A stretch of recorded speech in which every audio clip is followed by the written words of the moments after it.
sih nggak apa-apa kan begitu kan. Ini kayak contohnya si Gading. Apa?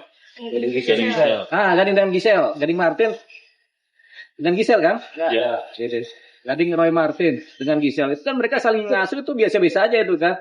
Nah, kalau yang ini Sarwenda dengan Sri Ruben ini masalahnya masalah ego.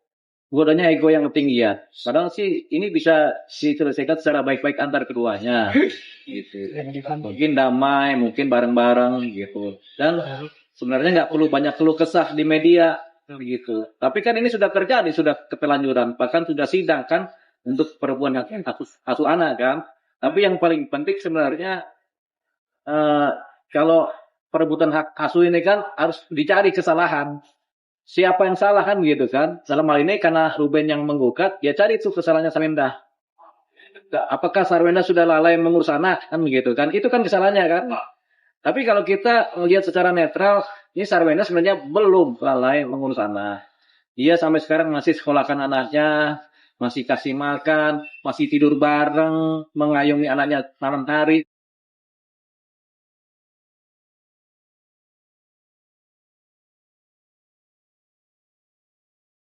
Sampai pagi hari, mungkin juga memakaikan baju-baju sekolah. Jadi Sarwenda ini belum melakukan kelalaian terhadap pengasuhan anak.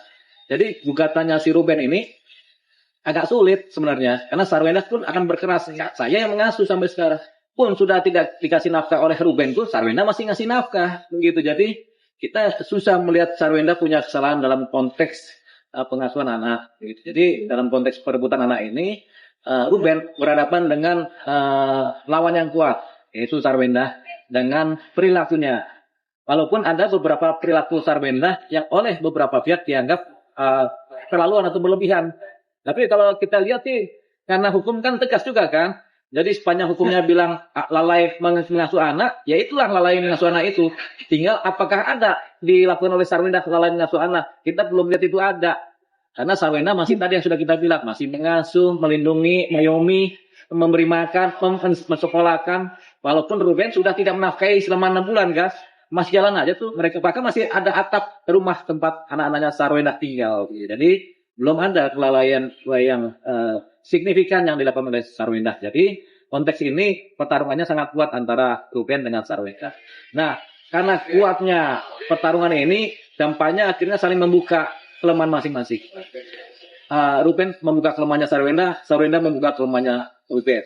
Setiap kelemahan yang dibuka, di counter lagi kan. Jadi semakin panjang, semakin publik tahu apa yang terjadi di dalam rumah tangganya. Begitu. Sehingga ini dampak buruknya bukan pada mereka berdua, karena mereka berdua kan sudah tidak peduli dengan dampak buruk. Dampak buruknya kepada mental anak-anaknya. Mental anak-anak menjadi traumatis, sehingga anak-anaknya menjadi ya sudah, mungkin masa depannya juga secara mental juga pertimbangannya juga bisa jadi kurang baik. Tapi kita belum tahu bagaimana Sarwenda menghadapi ini. Mungkin Sarwenda melarang anak-anaknya juga membaca berita kan. Itu lebih bagus daripada membaca berita. Jadi ini sebenarnya lebih kepada jiwa kesatria yang harus dikedepankan. Dari siapa? Ya dari laki-lakinya harusnya kesatria kan. Kalau perempuan kan bukan kesatria kan. Kalau perempuan kan apa namanya tuh kalau bukan kesatria kan? Gitu. Harusnya permaisuri kan dipermainkan baru suri-suri kan. Tapi possibility untuk Ruben memenangkan hak suara ini ada aja. Bilang ada aja kemungkinan untuk memenangkan hak asuh anak, tapi ini panjang. Karena Sarwenda nggak akan tinggal diam. Kalaupun kalah di tingkat pengadilan negeri, Sarwenda akan banding. Kalaupun kalah banding akan kasasi. Ketika kasasi berjalan 2 tahun kemudian, ternyata anaknya sudah di atas 12 tahun. Hingga anak sudah bisa memilih kepada siapa dia mau diasuh. Anak di usia 12 tahun diberikan hak untuk kepada siapa dia maunya diasuh. Jadi anak cenderung akan memilih. Bisa memilih Sarwenda, bisa memilih Ruben Onsu. Mengingat kecenderungannya sampai hari ini anak-anak berada di wilayah naungan ayoman dari si Sarwenda, potensi anak-anak ini ketika di atas 10 tahun akan memilih ibunya. Kita pun kalau suruh milih bapak atau ibu, kita pilih ibu. Soalnya ibu ini kalau pakai ilmu hukum budaya, ibu ini tuan kedua di dunia. Tuan pertama nggak kelihatan, tuan kedua kelihatan, yaitu ibu. Jadi Kalau pakai ilmu itu kita pasti milih ibu. Kalau walaupun bapak kita kaya raya ya, kita pasti milih ibu. Soalnya bapak kalau kaya raya tuh kadang-kadang dia dapat cewek baru. Kalau ibu Komnas Anak sendiri pun juga sudah menyuarakan untuk menghentikan perdebatan atau saling bongkar-membongkar. Iya, makanya itu Komnas Anak kan pertama-tama kan sempat berpihak menafikan salah satu pihak atau mendiskreditkan kita duga salah satu pihak ya. Inilah ini bahasanya, tapi kan kita harus memperingatkan juga Komnas Anak supaya hati-hati dalam berbicara. Jangan sampai berpihak pada salah satu pihak di wilayah orang tua. Seharusnya Komnas Anak itu berpihak pada anak, masa depan anak, mental anak gitu. Nah, kalau mereka sekarang udah kembali lagi mengingat anak sebagai yang harus dijaga, tentunya ini sudah mulai benar nih Komnas Anak. Kalau kemarin sih kita kritik itu karena mereka nggak benar tuh dalam berbicara. Beberapa komentar dari Komnas Anak kan kadang-kadang malah membela ke Ruben kan, gitu. Jadi itu tingkat kebelum pahamnya mengenai perlindungan terhadap anak. Bang, kalau abang melihat jadi ikutan ini kan yang lagi rame adalah si Ayah, case yang ini ya bang. Si Ayah itu menderita sakit diduga menderita sakit serius dan mengkonsumsi obat. Siapa tuh? Ayah. Penyakit serius lah pokoknya. Siapa yang serius? Si ayahnya bang. Ayahnya?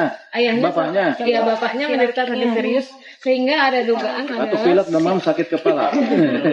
sakit yang mungkin ya tipe yang serius lah pokoknya bang. Jadi Bentar, sakit serius sakit jantung. 30 namanya. Nah, jadi ya, dugaannya adalah si ibu tidak memberikan pertemuan dengan ayah karena harus melewati protokol kesehatan. Nah, secara undang-undang diuntungkan nggak pihak ibu karena Ya, penyakit pihak ibu, ini tidak pertama, harus diperhatikan secara serius. Penyakit model gini memang harus diperhatikan secara baik ya. Jadi jangan sampai nular ya. Iya. 3 huruf. Iya. Pasti DBD nih.